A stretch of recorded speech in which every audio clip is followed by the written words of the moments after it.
भारत माता की जय। भारत माता की जय।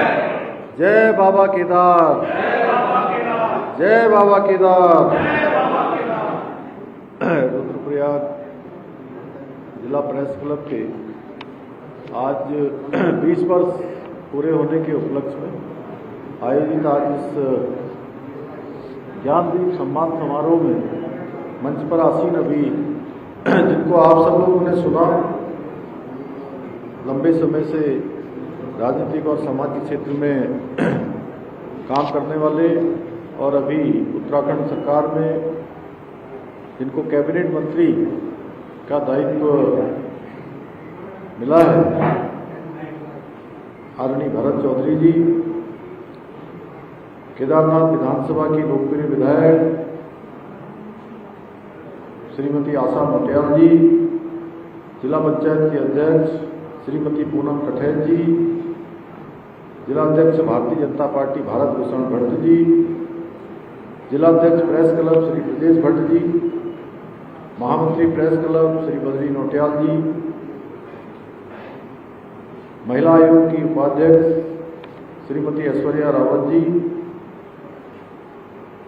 जिला उपाध्यक्ष प्रेस क्लब श्री हरेंद्र सिंह नेगी जी और कार्यक्रम का सुंदर संचालन कर रहे डॉक्टर राकेश भट्ट जी, वरिष्ठ पत्रकार श्री कैलाश खंडूरी जी, श्यामलाल सुंदरियाल जी, रमेश पहाड़ी जी, आज जिनको यहाँ पर सम्मानित किया गया है, प्रसिद्ध लोक गायिका श्रीमती हेमा नेगी करासी जी, प्रसिद्ध लोक गायक भाई सौरभ मैठाणी जी, प्रसिद्ध लोक गायक विक्रम कपलवाड़ जी एवं सामने बैठे हुए भारतीय जनता पार्टी के पूर्व जिलाध्यक्ष महावीर सिंह पवार जी, दिनेश सुनियाल जी एवं समस्त हमारे पदाधिकारीगण गिरवीर सिंह रावत जी समेत सभी यहाँ पर आए हुए हमारे विभिन्न क्षेत्रों में जिन्होंने बहुत उत्कृष्ट कार्य किए हैं, ऐसे सभी हमारे विशिष्ट महानुभाव, हमारे पत्रकार साथी, युवा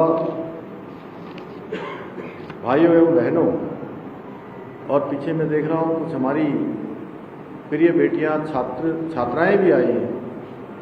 मैं आप सभी का आज के इस अवसर पर आप सबका मैं अपनी ओर से हार्दिक स्वागत करता हूँ, आपका हार्दिक अभिनंदन करता हूँ। मुझे प्रसन्नता है कि आज इस गौरवपूर्ण अवसर पर मुझे आप सबके बीच में उपस्थित होने का शुभ अवसर प्राप्त हो रहा है।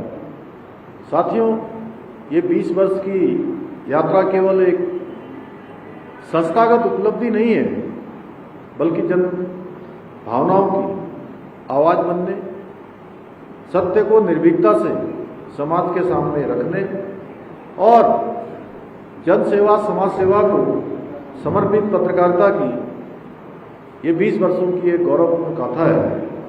ये यात्रा इस बात का प्रमाण है कि समाज के हित और सत्य के मार्ग पर चलकर किया गया कार्य समय के साथ साथ समाज में विश्वास और प्रेरणा दोनों एक साथ स्थापित करता है। मैं इस महत्वपूर्ण उपलब्धि के लिए प्रेस क्लब के सभी साथियों का, जिन्होंने भी इसमें अपना योगदान दिया है, उन सभी का हृदय से उन सबको शुभकामनाएं देता हूँ।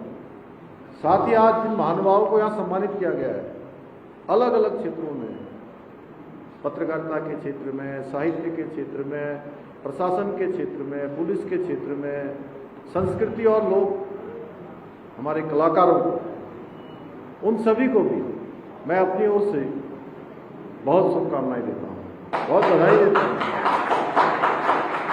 साथियों, जहाँ तक पत्रकारिता की बात है, पत्रकारिता केवल एक प्रोफेशन नहीं है, बल्कि ये समाज और लोकतंत्र की एक मजबूत आधारशिला है। इसे इसीलिए लोकतंत्र का चौथा स्तंभ इसीलिए कहा गया है। ये वो शक्ति है जो सरकारों को भी उत्तरदायी बनाती है, समस्याओं के समाधान का मार्ग भी बताती है, समाज को जागरूक करती है और आम नागरिकों को उनके अधिकारों के लिए सजग बनाने का काम भी करती है। स्वतंत्र, जागरूक और जिम्मेदार पत्रकारिता सरकार और जनता के बीच एक मजबूत सेतु का काम भी करती है। विशेष रूप से जिला स्तर की जो पत्रकारिता है उसका महत्व और अधिक बढ़ जाता है, क्योंकि यही वो माध्यम है जो हमारे दूरस्थ क्षेत्रों में उनकी समस्याएं, अपेक्षाएं, उपलब्धियों को शासन और प्रशासन तक पहुंचाने का काम भी करती है। और मैं रुद्रप्रयाग जैसे हमारा जो पर्वतीय जनपद है, यहाँ कार्य कर रहे हमारे पर्वतीय क्षेत्र में काम करने वाले पत्रकार साथियों की भूमिका यहाँ पर अत्यंत महत्वपूर्ण है। आप लोग कठिन भौगोलिक परिस्थितियों, सीमित संसाधनों के बावजूद समाज की आवाज़ को जिम्मेदारी और संवेदनशीलता के साथ सामने लाने का कार्य कर रहे हैं। आपका यह समर्पण हम सभी को निरंतर प्रेरित करता है और समाज के प्रति सभी की जिम्मेदारियों का एहसास भी कराता है। साथियों, पत्रकार समाज का दर्पण होने के साथ साथ जन आकांक्षाओं की आवाज़ और व्यवस्था को दिशा देने वाला प्रहरी भी है। सरकार की जन कल्याणकारी योजनाओं को जनता तक पहुंचाना हो या जनता की समस्याओं को शासन के समक्ष रखना हो, इन दोनों ही महत्वपूर्ण दायित्वों का निर्वहन आप जैसे कर्तव्यनिष्ठ पत्रकारों के मजबूत कंधों पर ही है। मुझे प्रसन्नता है कि आप सभी अपनी इस जिम्मेदारी को पूरी निष्ठा के साथ, ईमानदारी और पूरे समर्पण के साथ निभा रहे हैं। इसके लिए मैं आप सभी पत्रकार साथियों का हृदय से अभिनंदन करता हूं और मुझे पूरा विश्वास है कि आप सभी इसी प्रकार सत्यनिष्ठा, समर्पण के साथ अपनी कलम की ताकत पर समाज में जागरूकता और सकारात्मक परिवर्तन लाने का यह कार्य निरंतर आगे भी बढ़ाते रहेंगे। साथियों, आज सूचना के साधन तेजी से बदल रहे हैं।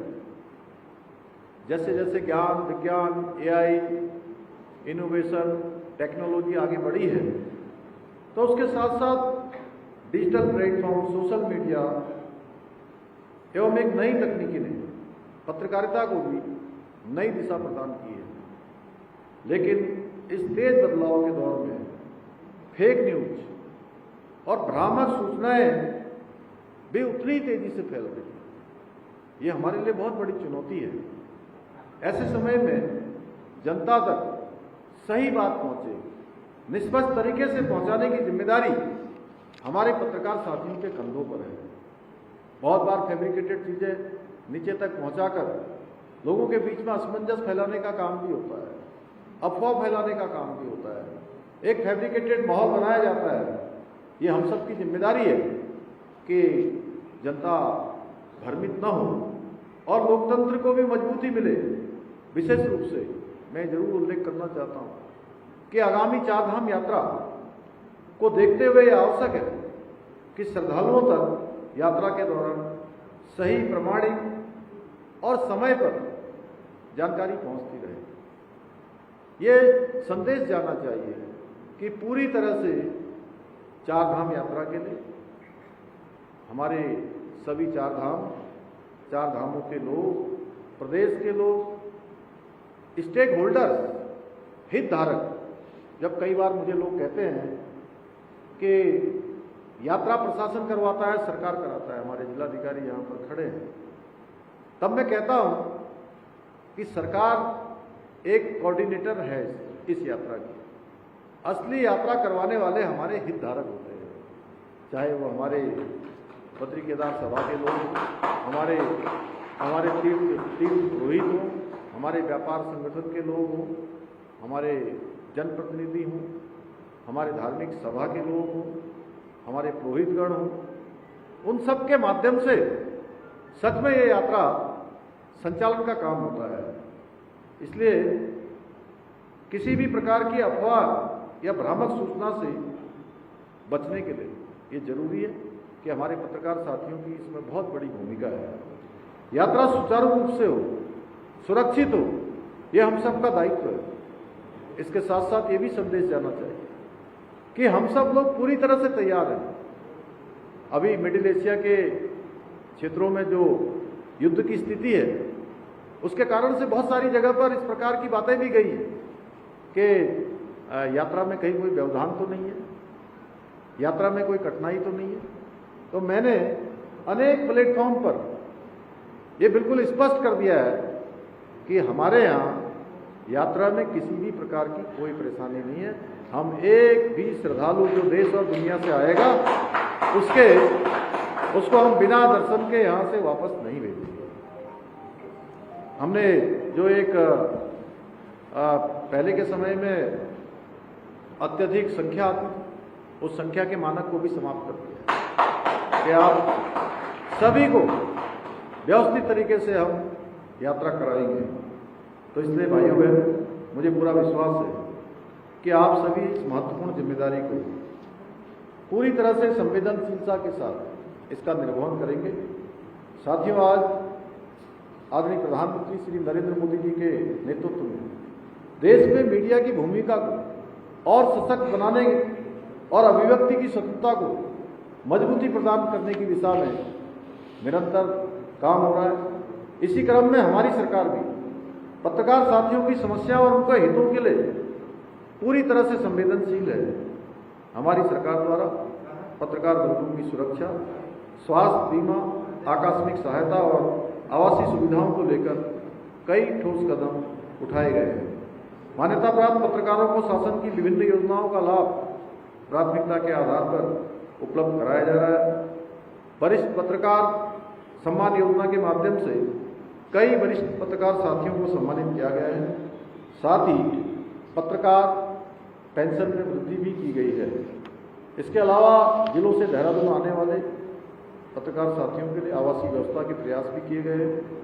साथ ही मुख्यमंत्री पत्रकार पेंशन योजना के अंतर्गत पत्रकार कल्याण कोष, जिसका बजट पहले 5 करोड़ रुपए होता था, उसको 5 करोड़ से बढ़ाकर 10 करोड़ रुपया भी किया गया है। हमारा प्रयास है कि उत्तराखंड जनसंचार के क्षेत्र में भी एक अपनी मजबूत पहचान स्थापित करें। इस दिशा में मीडिया सेंटरों के आधुनिकीकरण, प्रेस क्लबों के सशक्तिकरण पर कार्य किया जा रहा है। मेरा मानना है कि आप सभी के सहयोग और मार्गदर्शन से आने वाले समय में उत्तराखंड पत्रकारिता के क्षेत्र में भी नए मानदंड स्थापित करने में सफल होगा। साथियों, हमारी सरकार उत्तराखंड को देश का श्रेष्ठ राज्य बनाने के अपने विकल्प नहीं संकल्प के साथ निरंतर कार्य कर रही है। मुझे पूरा विश्वास है कि इस संकल्प को पूरा करने में आप सभी, हमारे मीडिया जगत के सभी बंधुओं का, सभी भाई बहनों का, हमें इसी प्रकार आप सबका निरंतर सहयोग मिलता रहेगा। साथियों, मैं इस जिम्मेदारी पर होने के साथ साथ, मुख्यमंत्री की जिम्मेदारी पर होने के साथ साथ मैं पत्रकारिता का विद्यार्थी भी रहा हूँ। मैंने शुरुआती दिनों में इसमें भी पढ़ाई की है, क्योंकि मुझे अपनी युवा अवस्था के दिनों से पत्रकारिता में रुचि रही है। इसलिए मैं आप सभी को ये विश्वास दिलाता हूँ कि हमारी सरकार आपकी स्वतंत्रता, सुरक्षा और सम्मान के प्रति सदैव प्रतिबद्ध रहेगी। मैं जानता हूँ बहुत परेशानियों में आप सबको काम करना पड़ता है, बहुत कठिनाइयों में काम करना पड़ता है, बहुत सीमित संसाधनों में काम करना पड़ता है। आपकी सुरक्षा की गारंटी भी हो, स्वास्थ्य की भी गारंटी हो, इसके साथ साथ जीवन में भी सुरक्षा बनी रहे, इन सभी को लेकर हम निरंतर प्रयास कर रहे हैं। आपके मांग पत्र के अनुसार आज जो मुझे मांग पत्र दिया है, यथाशीघ्र उस पर उसका परीक्षण करवाकर यथाशीघ्र उस पर आगे काम किया जाने का पूरा प्रयास किया जाएगा कि उसमें से अधिकांश चीज़ें जो वास्तविक धरातल पर उतर सकती है, उन सभी को वास्तविक धरातल पर उतारा जाए। इसी संकल्प के साथ पुनः आप सभी को मैं एक बार फिर से हार्दिक बधाई देता हूँ, हार्दिक शुभकामनाएं देता हूँ और अपनी बात को समाप्त करता हूँ। धन्यवाद।